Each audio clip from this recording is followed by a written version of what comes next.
খামেনির অন্ত্যেষ্টিক্রিয়া শেষ হতেই হরমুজ প্রণালীতে নৌ চলাচল স্বাভাবিক রাখতে কূটনৈতিক তৎপরতা শুরু করেছে ইরান। এর অংশ হিসেবে ওমানের রাজধানী মাস্কাট সফর করেন ইরানের পররাষ্ট্রমন্ত্রী আব্বাস আরাকচি। সেখানে ওমানের কর্মকর্তাদের সঙ্গে হরমুজ প্রণালীর নিরাপত্তা ও ভবিষ্যৎ নৌ চলাচল ব্যবস্থা নিয়ে গুরুত্বপূর্ণ বৈঠক করেন।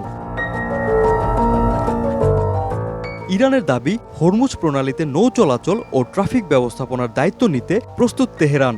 এদিকে সাম্প্রতিক হামলা পাল্টা হামলাকে ঘিরে যুক্তরাষ্ট্র ও ইরানের মধ্যে উত্তেজনা বাড়লেও বৈঠক শেষে ইরান ও ওমান যৌথভাবে হরমুজ প্রণালীকে নিরাপদ ও আন্তর্জাতিক নৌ চলাচলের জন্য উন্মুক্ত রাখার অঙ্গীকার পূর্ণ ব্যক্ত করে।